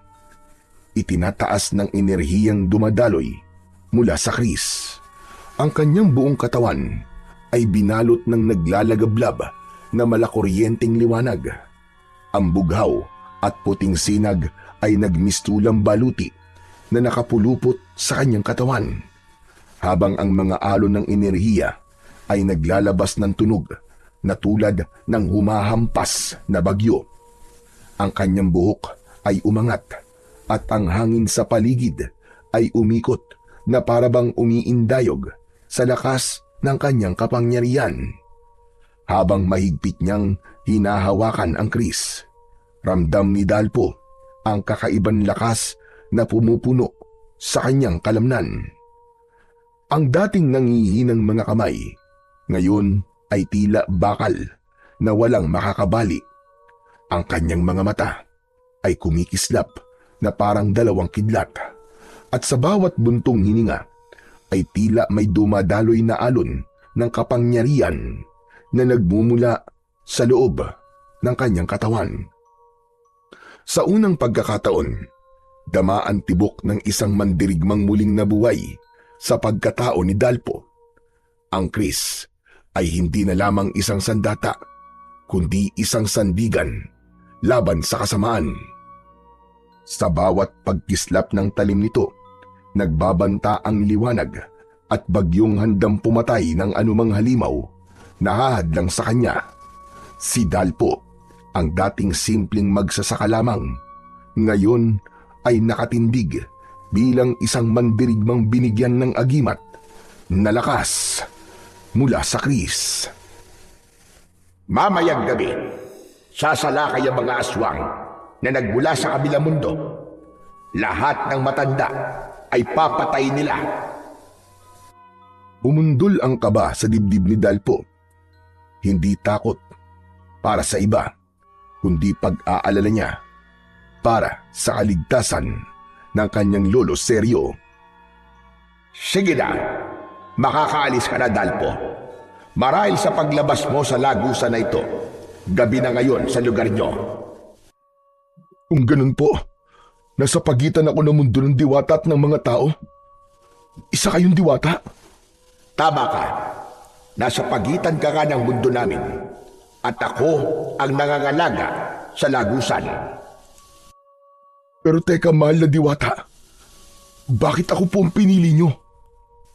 Sapagkat mabuti ang kalooban mo. At alam ko na ikaw ang nakatakda para sa Chris. Tandaan mo, manatili kang mabuting tao at huwag kang papadala sa tawag ng kasamaan mula sa hipnotismo ng mga diwatang may maiitim na budhi. Para sa lolo ko, mahal na diwata, tatanggapin ko ang kapangyarihan na to. Umasa po kayo na gagawin ko ang lahat upang mailigtas sa mga tao laban sa kasamaan. Unti-unting humupa ang nakakasilaw na liwanag na bumabalot sa paligid ni Dalpo. Ang naglalagablab na kuryente na kanina ay tila bagyong kumukulo sa kanyang katawan ay isa-isang naglaho. Hanggang ang naiwan na lamang ay ang mahinang sinag mula sa Chris na hawak niya. Sa pagkagulat niya, ramdam niya ang magaan na pakiramdam. Wala na ang hapdi, wala na ang kirot mula sa kanyang sugat. Nang silipin niya ang kanyang balat, ang mga sugat na minsan ay malalalim at dumudugo ay tuluyan ng naghilom. Para bang hindi siya kailanman nasugatan. Ang tinig na naririnig niya ay nawala na rin. Dahan-dahan niyang ibinaba ang mga paa at sa unang pagkakataon mula nang makapasok sa kuweba, naramdaman niyang matibay na muli ang kanyang mga binti. Tumapak siya sa malamig na bato at sa bawat pagtuntong, parang may bagong lakas na umaalalay sa kanya. Hawak ang Chris. Marahan niya itong iwinasiwas sa hangin. Sa bawat galaw ng talim, lumilikha ito ng tunog. Nabuhayan siya ng loob. Sa bawat pagwasiwas, dama niya ang tibay ng sandata at ang kakaibang lakas na dumadaloy sa kanyang mga kamay.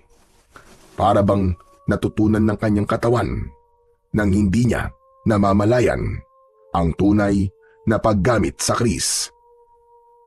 Napansin ni Dalpo ang tubig sa kuweba na unti-unting kumakalma. Kaya naman, dahan-dahan siyang lumusong sa tubig at sumisid. Sa ilalim ng malamig na agos, ginamit niya ang lakas ng kanyang mga braso at ang bigat ng bawat pagwasiwas ng Chris upang makalangoy palabas ng kuweba.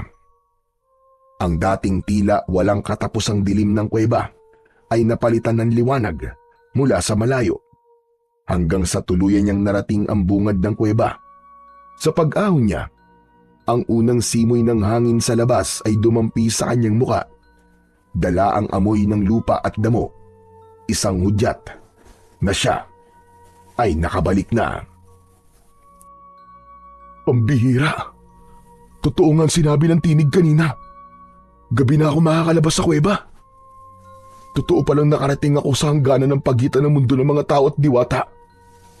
Kung ganun pala, isang matandang diwata talagang nakausap ko. Totoo siya. Kung ganun, ikaw ang nakakuha sa mahiwagang agimat na sandata. Mabilis na napalingon si Dalpo sa pinagmumulan ng boses, habang ang liwanag lamang ng sikat ng buwan ang nagsisilbi niyang tanglaw sa muka ni Mang Tarman. Bakas ang gulat, galit at pag-aalala sa muka ng lalaki habang dala nito ang basyo ng alak. Mang Tarman, hindi ko po sinasadyang makuha ang kakaibang sandata na to. Alam niyo rin po palang tungkol sa agimat ng Chris. Paanong hindi ko makikilala sa datang yan? Yan ang sumira ng buhay ko, ng pamilya ko, at nawala ang asawa ko na dahil sa bisit na yan. Kaya kung ayaw mo masira ang buhay mo, ibalik mo yan kung saan mo yan nakuha.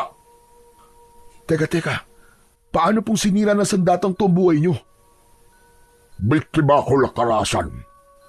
Dahil ang aking ama na unang gumamit sa sandatang yan ay namatay at pinabayaan ng pamilya kapalit ng pagtulong niya sa iba. Natatandaan ko po ang kwento ni Lolo Sergio. Nagpakamatay daw po ang lalaking mandirigma at sinunog ng taong bayan ang bahay niya dahil sa isang maling paratang. Ako lang ang nakaligtas sa sunog na yon. Ako ang bunsong anak ng lalaking sinasabi mo nagpakamatay. May nagligtas sa akin nun. Inalagaan ako ng isang tao. Pinilit kong kalimutan ang nakaraan at nabuhay ng tahimik sa buhay ng bago kong pamilya. Ngunit maging ako'y naging biktima ng maling paratang.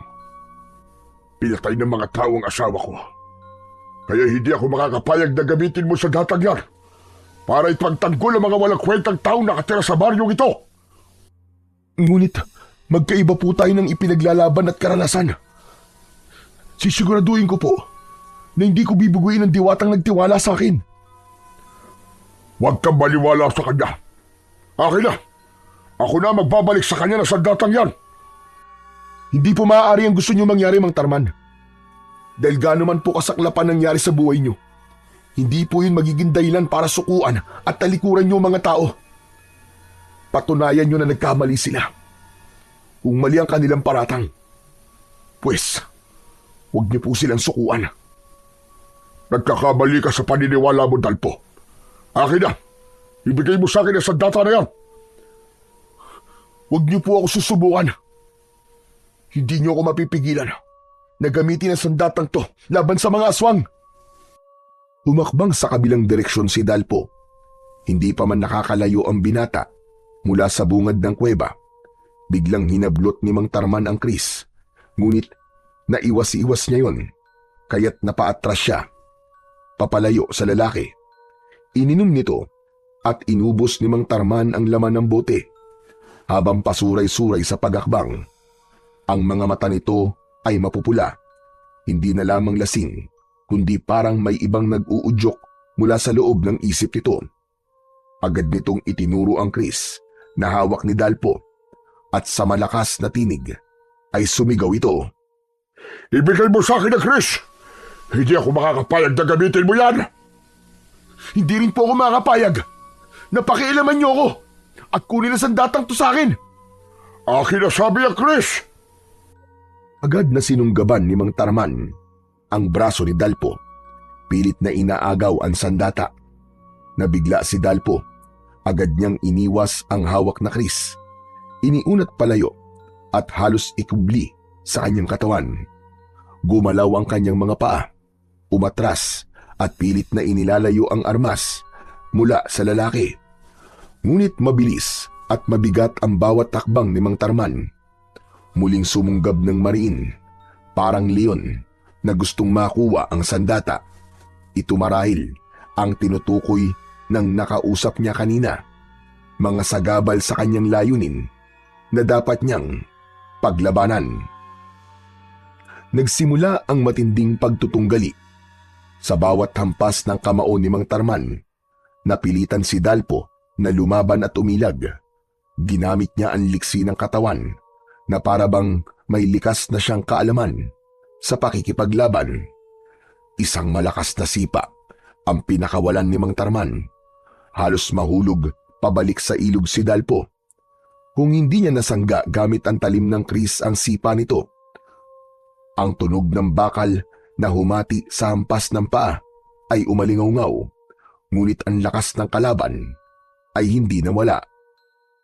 Nagulat si Dalpo sa sarili.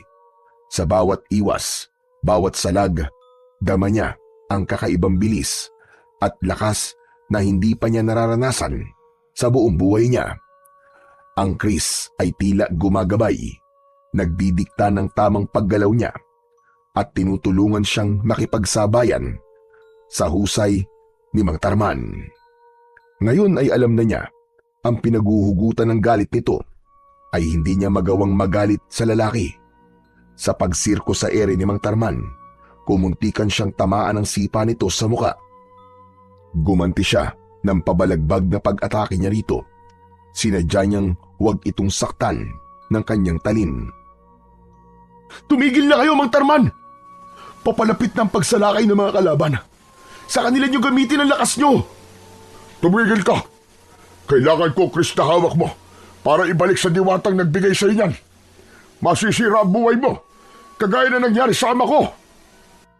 Kung ganun, kayo pala talaga ang anak na matandang nagpakamatay dahil hindi niya kinayang sakit ng pagkawala niyo. Anong dahilan ng galit niyo, Mang Tarman? Hindi po ba't mas kailangan niyo lumaban sa mga halimaw na pumatay sa pamilya niyo? Huwag niyong ibintang ang sisi sa isang bagay na wala namang pakiramdam. Walang kasalanan ng sandatang to. Ang may kasalanan ay kayo dahil hindi niyo ipinaglaban kung anong tama. Hindi kayo gumawa ng paraan para malinis ang pangalan niyo. Para saan pa? Para muling may masaktan? Ganun ba? Pasensya na po. Pero ipaglalaban ko po ang sandatang to. Dahil ito ang tatalo sa mga nilalang na nakatakas mula sa mundo ng mga diwata. Nakipaglaban si Dalpo kay Mang Tarman. Nagulat siya sa galing ni Mang Tarman. Kahit lasing ang anyo nito, ang bawat galaw ay mabilis, matalim at puno ng bagsik. Ang kamao ay parang bato at ang mga paa ay lumilipad sa ere na parang sanay na sanay sa pakikipaglaban. Sa bawat salpukan nila, kumikislap ang kris sa madilim na kagubatan, habang ang mga sigaw at dagundong ng kanilang laban ay umaalingaw-ngaw na parang kulog. Doon lamang napagtanto ni Dalpo, hindi ordinaryong lasinggero si Mang Tarman. Sa likod ng kalasingan at pagiging magbubukid nito, may tinatagong husay at lakas na mas lalo niyang kinatatakutan at pinagtatakhan. Pareho silang hingal na nagpahinga, ngunit biglang umalingasaw ang mabahong singaw sa paligid. Nandito na sila, Mang Tarman. Kailangan ko ng kumilos para sa kaligtasan ng lolo seryo ko. Anong ibig mo sabihin? Sinabi sa akin ng diwata na nagbigay sa akin ng agimat na kris. Ngayon sasalakay ang mga kampo ng kadiliman na aagaw sa baryo natin. Kailangan ko nang umalis, Mang Tarman. May iwan ko na kayo rito. Imbis sumagot, ay dumukot ito ng isa pang bote ng alak sa bulsa at inubos nito ang laman ng bote. Kaya naman, dismayadong napuna ni Dalpo ang ginawa na yon ni Mang Tarman. Bakit kayo nagpapakalasing? Matapang na alak ang tuba na iniinom nyo. Wala po ba kayong pakialam sa buhay nyo? Nagkakamali ka. Dito ako kumukuha ng lakas, bilis, at husay sa pakikipaglaban. Kasabay ng pagsasabi nito sa sikreto tungkol sa alak, ay umalis na ito sa kanyang harapan at mabilis na naglaho sa dilim. Si Dalpo naman ay mabilis nang tumakbo papalayo sa ilog. Nawala ang nararamdaman niyang presensya ng aswang sa paligid at mabilis na tinahak ang daan pauwi sa kanilang bahay. Pagkalipas ng ilang minutong pagtakbo, ay narating naman niya ang kinaroroonan ng kanilang bakuran. Subalit nagulat siya sa kanyang nadatnan. Paglabas ni Dalpo mula sa masukal na daan, tumigil ang kanyang mga paa at napako ang paningin sa tanawin sa tapat ng kanilang bahay. Maraming lalaki ang nakatayo roon. Mga braso ay nakatiklop. Ang mga kamay ay may hawak na bolo at sibat. Bakas sa anyo ng mga ito ang galit. Teka, anong ginagawa nila kay Lolo Seryo? Agad niyang nakilala si Raul, ang pinakamatapang at pinakamabangis sa grupo. Napako ang paningin nito sa nakatayong si Dalpo. Humakbang si Raul sa unahan, nakakunot ang noo at naglalagablab ang tingin. Para bang nais siyang lapain at sobrang galit. Ang bawat salita na lumalabas sa bibig nito ay parang apoy, mainit at puno ng paghiganti. Sa gitna ng mga lalaki, nakita ni Dalpo ang nakagapos na si Lolo Seryo. Parang pinupukpok ng maso ang kanyang dibdib dahil sa labis na pag-aalala, habang ang kanyang agimat na kris ay kanina pang walang tigil sa pag-iinit. Indikasyon na may banta ng panganib sa paligid. Mabuti naman at dumating ka ng pakailamero ka. Nasaan ang hayop mong kasama? Pakawalan mo si Lolo Seryo. Wala siyang kasalanan. Ako ang kailangan niyo at hindi siya. Ang tanong ko, sagutin mo. Nasaan ang hayop mong kasama? Wala akong alam sa mga sinasabi mo. Dala ng galit ay iniumang ni Raul ang talim sa leeg ni Lolo Seryo. Hindi makasigaw ang matanda dahil sa busal sa bibig nito at nakagapos ang kamay sa likod. Nakaluhod sa lupa ang matanda. Para siyang mababaliw sa takot ng mga sandaling yun. Lalo na nang matitigan ni Dalpo ang paghihirap ng kanyang Lolo Seryo. Ang mga kamay nito ay mahigpit na tinalian ng lubid. Halos bumaon na sa balat nito sa pagkakahigpit. Ang katawan ng matanda ay nakayuko, pawisan at hingal na hingal. Halata ang panghihina sa katawan at muka. Hindi lamang ito basta ginapos, pinahirapan ito. Tinutulak at binabatukan ng ilan, habang ang iba ay may hawak na patpat na pilit idinidikit sa likod ng matanda. Nanginig ang kamay ni Dalpo na may tangan sa kris, dala ng labis na galit at puot. Kapag hindi mo pinakita sa akin ang kasama mo na bumugbog sa amin, papatayin ko matandang ito. Tumagundong ang sigawan ng mga lalaki, habang ang ilan ay nagbabantang paluin si Lolo Seryo sa ulo. Kung hindi lilitaw si Mang Tarman, tsak na mapapahamak ang matanda. Ang puso ni Dalpo ay kumabog ng mabilis. Ramdam niya ang bigat ng galit ng mga ito, hindi lamang kay Mang Tarman, kundi pati sa kanya. Ang naganap sa palayan ay nag-ugat ng puot, at ngayon si Lolo Seryo ang ginagamit nilang pantubos para ilabas ang lasinggerong lalaki na bumugbog sa mga ito. Ngunit natigilan ng lahat nang bigla silang nakarinig ng isang malakas na kaluskos mula sa kakawyan.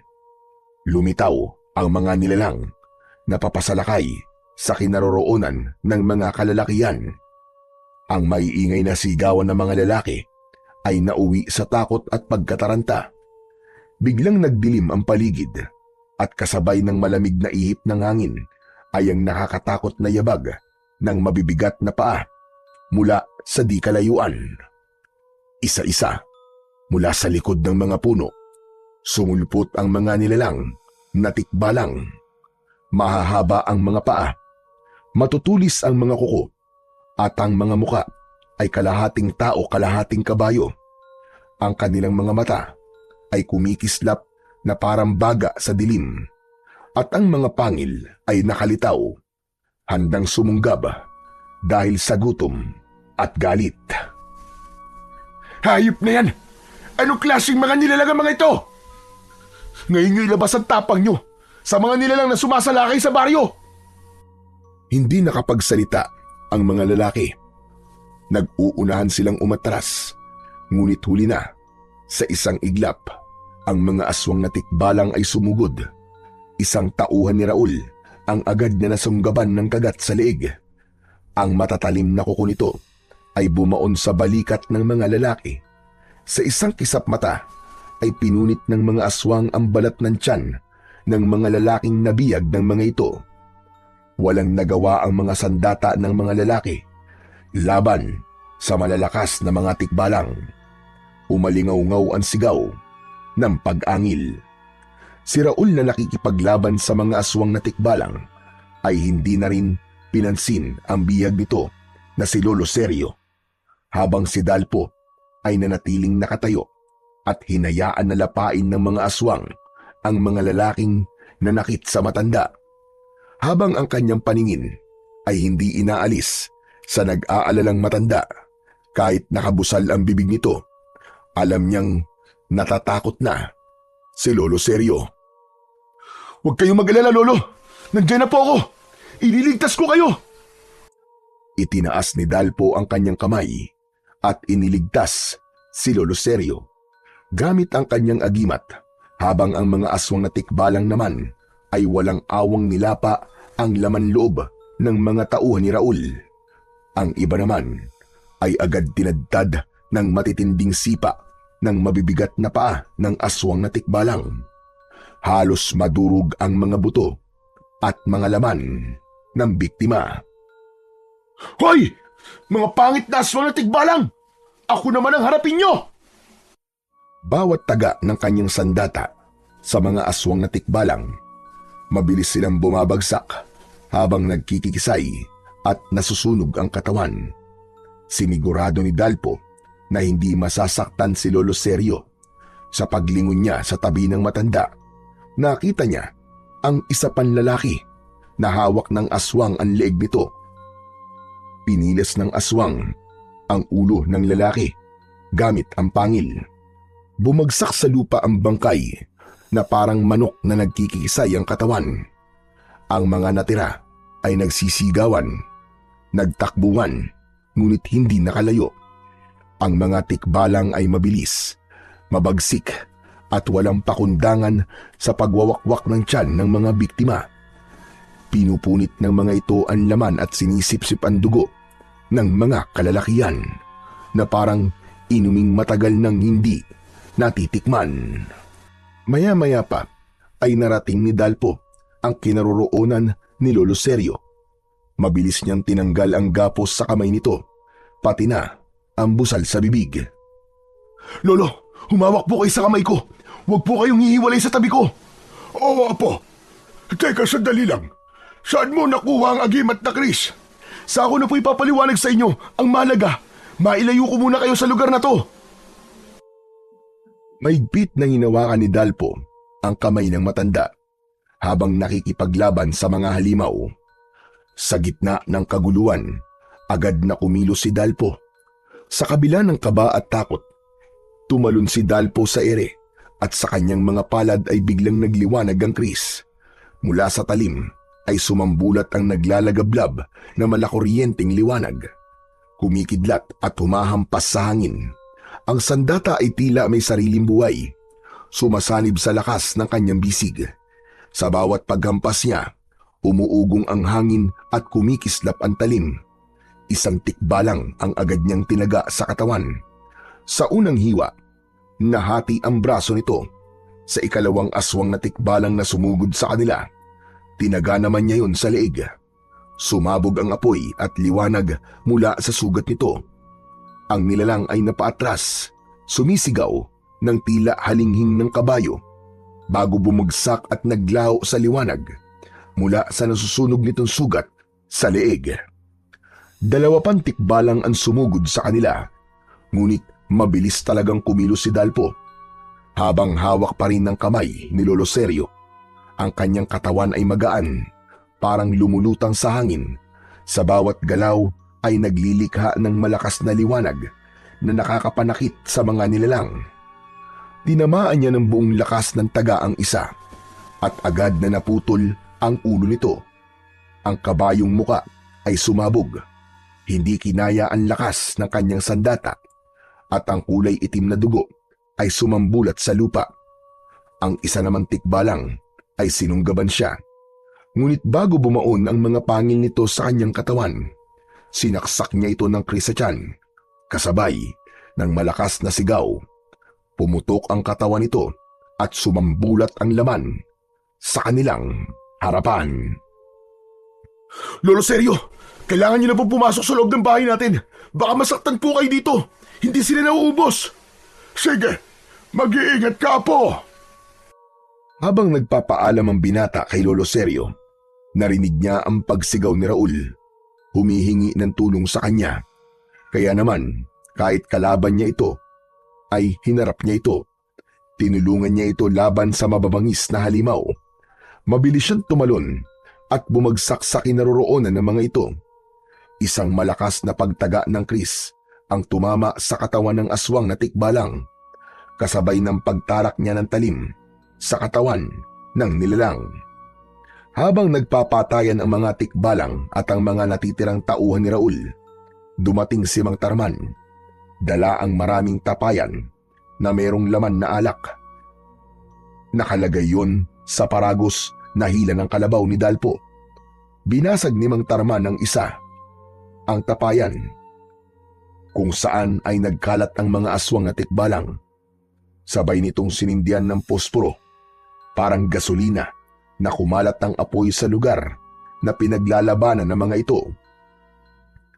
Mamatay kayong lahat! Kayo mga nilalang na umubos sa pamilya ko! At sa likod ni Raul at Dalpo, ang mga tikbalang ay patuloy na nilalapa ang mga tauhan ni Raul. Ang kanilang mga tiyan ay winawakwak at ang lamang loob ay kinakain na parang hayop na sabik sa dugo. Ang sigawan ay napalitan ng ungol at talakhak ng mga halimaw na hindi napapansin ang papalapit na apoy mula sa likuran ng mga ito. Kaya naman, sinamantala ni Dalpo ang pagkakataon. Malakidlat siyang umatake sa mga natitirang nilalang.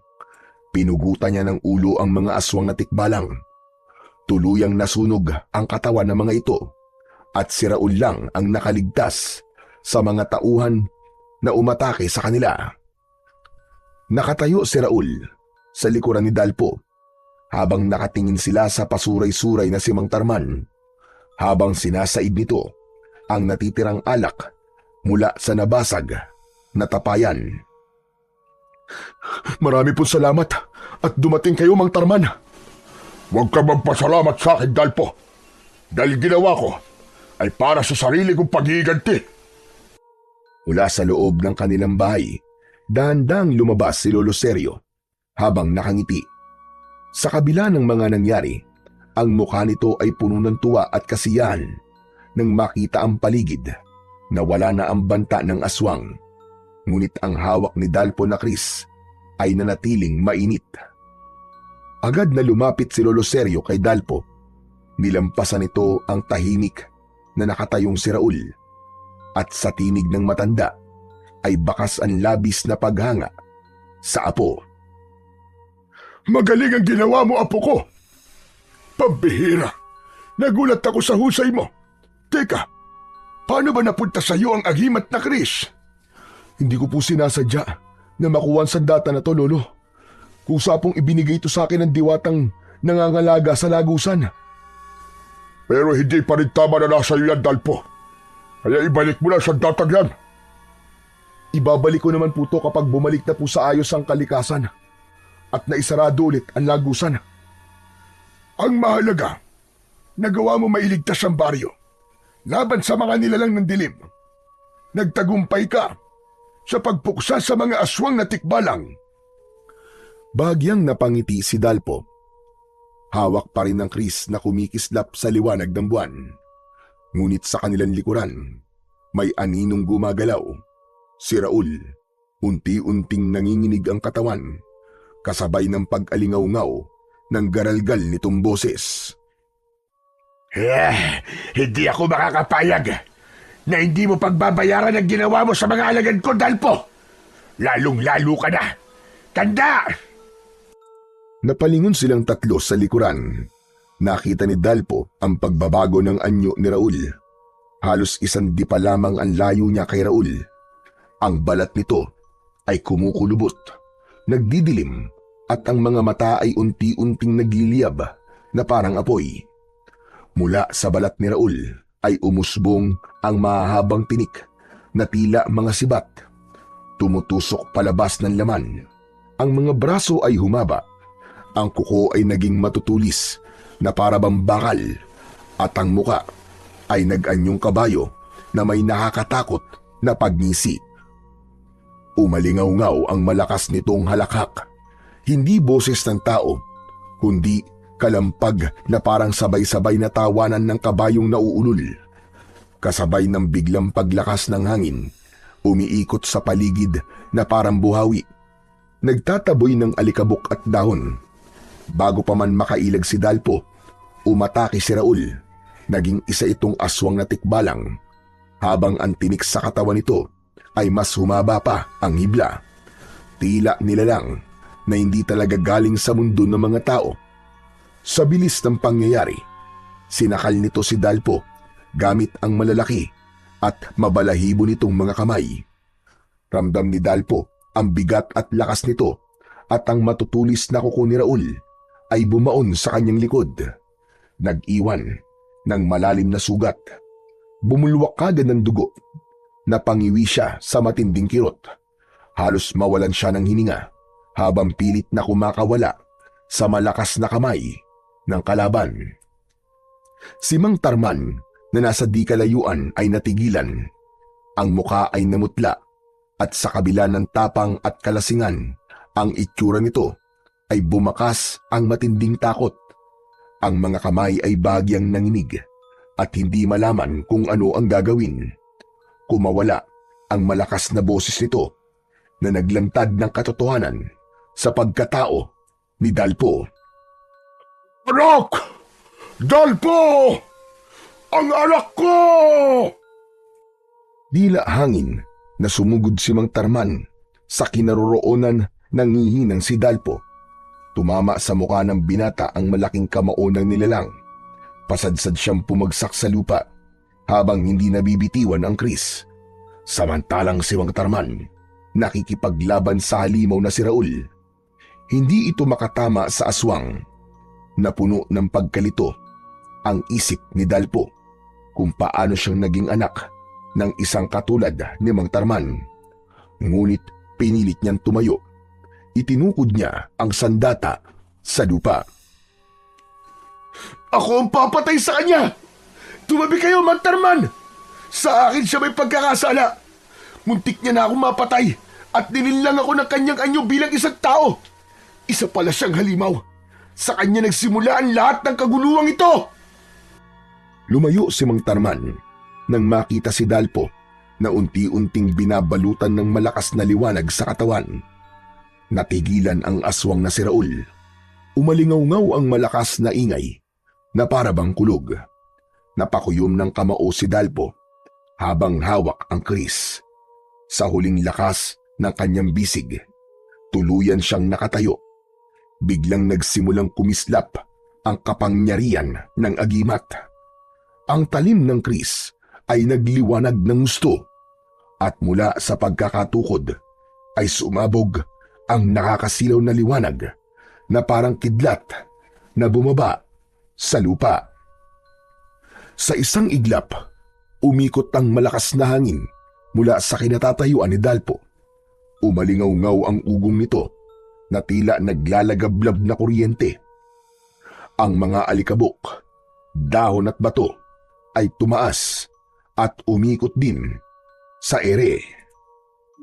Teka, ano to? Anong nangyayari? Pagmasdan mo kung paano kitang papatayin!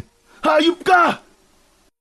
Habang umaatras papalayo, sina Mang Tarman at Lolo Seryo, mas lalong lumakas at bumilis ang pag-ikot ng kapangyarihan ni Dalpo sa talim ng kris. Malakas siyang sumigaw na parabang ibinuhos ang malakas na puwersa. Ang hangin ay naging parang buhawi na nakasentro sa kris, at mabilis nitong pinaikutan ang aswang na tikbalang na si Raul. na nagngangalit pa rin at pumipiglas sa gitna ng enerhiya. Mula sa umiikot na hangin, nabuo ang malabolang kidlat, isang naglalagablab na bola ng bughaw at puting liwanag, umuugong na parabang libu-libong kulog na nagsisigawan. Unti-unti itong lumaki, kumikislap at nagliliyab bago tuluyang sumalpok sa katawan ng aswang na tikbalang. Isang malakas na pagsabog ang narinig. Ang katawan ni Raul ay agad na tinamaan ng kidlat at sa isang kisap mata, nagsimulang madurog ang balat na parabang pira-pirasong bato. Ang laman ay sinunog mula sa loob, umuusok at naging abo ang bawat hibla ng kalamnan nito. Bumalot ang malakuryenteng apoy sa katawan nito bago tuluyang naglaho sa isang malakas na alingaw-ngaw ng pagsabog. Tahimik ang paligid nang mawala ang liwanag. Ang hangin ay huminto at ang abo ng aswang na tikbalang ay dahan-dahang bumagsak sa lupa. Ngunit si Dalpo, na siyang pinagmulan ng kapangyarihan, ay bumigat ang katawan. Ang kanyang mga tuhod ay nanghina at halos mabitiwan na ang kris. Ang kanyang paghinga ay mabigat at ang kanyang mga mata ay nanlalabo. Ang labis na enerhiyang kumawala mula sa agimat ay umubos ng lakas ng kanyang katawan. Sa kabila ng tagumpay, ramdam niya ang matinding panghihina na parang lahat ng dugo sa kanyang katawan ay naubos. Sa tabi niya, nakatingin si Mang Tarman at Lolo Seryo, parehong mangha at nag-aalala. Nakita nila kung gaano kalakas ang kapangyarihan ng Kris, ngunit higit nilang nakita ang kapalit na pagod at panghihina ng binatang tagapagdala ng malakas na sandata. Lumapit si Mang Tarman nang may pag-aalala at pinanindigan ang pagtawag nito sa kanya ng anak. Anak, ayos ka lang ba ha? Nakakunot ang noo na sinulyapan ni Dalpo ang muka ni Mang Tarman bago siya tumingin sa mga mata ni Lolo Seryo. Naluluha itong nagsalita. Totoo ang narinig mo, Apo. Siya ang iyong ama. Paano pong nangyari yun? Ako ang matandang nagligtas sa buhay ng tatay mo. Inalagaan ko siya. Inilayo sa lahat. Nagkaroon siya ng pamilya at ikaw ang naging bunga. Ngunit ang pagiging dugong manunugis ay nananalaytay pa rin sa kanyang dugo. Kinalaban niya mga aswang at nangyari din sa kanya ang nangyari kay Tinoy. Apo ka ng lalaking mandirigma na madalas kong ikwento sa iyo. Yun ang paraan ko para sana masabi sa iyo ang buong katotohanan. Ngunit palagi naman akong nauunahan ng takot na baka kasuklaman mo ko. Bakit hindi po ako lumaki kasama ni tatay? Si Mang Tarman naman ang sumagot sa tanong ni Dalpo habang naluluwa ito at nanginginig ang kamay na nakaalalay sa kanya. Dahil natakot ako na baka balikan ka ng mga taong pumatay sa nanay mo. Huli na malaman kong ang taong nanakit sa asawa ko ay nasa ilalim lang pala ng hipnotismo ng itim na diwata. Natauhan ako, anak, sa mga sinabi mo kanina. Ang laki ko palang tuwag. Patawarin mo ko dahil naging mahina ako. Kahit kailan ay hindi kanya iniwan, Dalpo. At alam mo yan. Naluluwa na napasulyap si Dalpo sa mukha ng kanyang ama. Para saan pa kung magagalit siya rito? Wala nang magbabago, ngunit hindi mawawala ang katotohanan na si Mang Tarman ang kanyang ama. Yun po ba ang dahilan kung bakit kayo palaging umiinom ng alak, tatay? Masyado niyo pong sinisi ang sarili niyo. Teka, tama ba narinig ko? Tinawag mo akong tatay, anak. Ang ibig ba sabihin nito Tinatanggap mo na ako, anak. Naiintindihan ko po kung bakit niyo po ginawa yun, Tay. Nagsakripisyo po kayo para sa kaligtasan ko. Wala pong dahilan para hindi ko po kayo matanggap. Si Lolo Sergio. Totoo ko po ba siyan, Lolo? Malungkot na tumungo si Mang Tarman bilang sagot sa tanong ni Dalpo. Hindi niya totoong lolo si Lolo Sergio, ngunit kahit hindi niya totoong kadugo ang matanda, sa puso niya, ito ang kanyang lolo. Aalis na ako. Tapos na ang misyon ko sa inyong mag-ama. Lolo Sergio, saan po kayo pupunta? Babalik na ako, Apo. Saan po? Hindi ko naman po kayo pinapaalis ha. Kayo pa rin po ang lolo ko. Kadugo ko man po kayo o hindi. Kayo ang kikilalanin kong lolo magpakailanman. Naluluwang nagyakap ang maglolo. Sa harap ng masayang si Mang Tarman, mahigpit na parabang matagal silang hindi nagkita. Ngunit biglang nagliwanag ang ilaw sa talim ng agimat na kris. Bumalot ang liwanag sa buong katawan ni Lolo Sergio. Gulat na gulat si Dalpo nang marinig ang pamilyar na boses ng matanda. Hindi siya maaaring magkamali dahil ang boses na yon ang narinig niya sa loob ng kuweba. Lolo, totoo po bang naririnig at nakikita ko? Oo, ako nga po. Ako ang naririnig mo ngayon. Ang totoong pagkatao ko, ang Lolo Sergio mo, na nag-alaga sa inyong dalawang mag-ama bilang mga tagapangalaga sa aking mahiwagang sandata. Tungkulin ko na bantayan kayo. Nabigo ako sa lolo mo na si Tinoy, subalit hindi mo ko binigo, Dalpo. Huwag kang mag-alala. Palagi kitang bibisitahin. Lolo Sergio, bakit hindi niyo po sinabi sa akin na isa pala kayong diwata? Hindi ako makapaniwala na isa kayong diwata na nangangalaga sa kalikasan at lagusan ng hangganan ng pagitan ng dalawang mundo. Dahil malaki ang naging kasalanan ko sa buhay niyong mag-ama, nang dahil sa akin, nasira ang buhay mo, Tarman. Dahil ang ama mo ang napili kong tagapangalaga ng sandata. Lolo Sergio, gusto ko pong malaman kung ano po ang totoo mong pangalan. Sabatir. Ako si Sabatir, Apo. Mananatili ka sa puso ko. Kayong dalawang mag-ama, ang pamilyang iingatan ko palagi. Mahal na mahal ko kayo. Niyakap ng buong higpit ni Lolo Sergio o Sabatir ang mag-ama bilang pamamaalam dahil hindi na ito maaaring magtagal sa mundo ng mga tao. Ito ang nag-iingat ng lagusan. Kaya naman, muli itong magbabantay sa pintuan. Habang yakap ni Lolo Sergio ang umiiyak na si Dalpo, biglang kumislap ang paligid. Sa harap nila ay lumitaw ang isang bilog na liwanag. Umiikot at nagliliyab ng bughaw at gintong sinag. Parang pintuan itong nakabukas at mula roon ay umalingaw-ngaw ang himig na hindi nila mawari kung tinig ng tao o ugong ng hangin.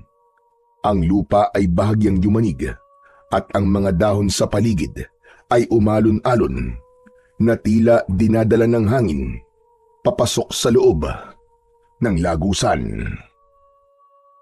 Dahan-dahang naglakad si Lolo Sergio, tangan ang tungkod at mariing nakatingin sa liwanag. Ang mga mata nito ay puno ng lungkot, ngunit may bahid ng saya sa mukha. Parang matagal nitong hinihintay ang sandaling magbubukas ang pintuan. Lolo Sergio! Bibisita po kayo, ha? Hihintayin ko po kayo! Paalam po! Mahal na mahal ko po kayo! Isang masayang tango ang itinugon ng matanda at tuluyang pumasok sa loob ng bilog na liwanag. Sa isang iglap, ang anyo nito ay hinigop ng liwanag hanggang sa tuluyang maglaw sa kanilang paningin. Kasabay ng pag-urong ng pintuan ng enerhiya na parang usok na nadala ng hangin. Naiwan sina Dalpo at Mang Tarman, parehong nakatulala, halos hindi makapaniwala sa kanilang nasaksihan. Sa katahimikan ng gabi, nagkatinginan ang dalawa. Ang mag-ama ay tila biglang nahulog sa mas malalim na samahan. Pinunan ang mga panahon na hindi nila nakasama ang isa't isa.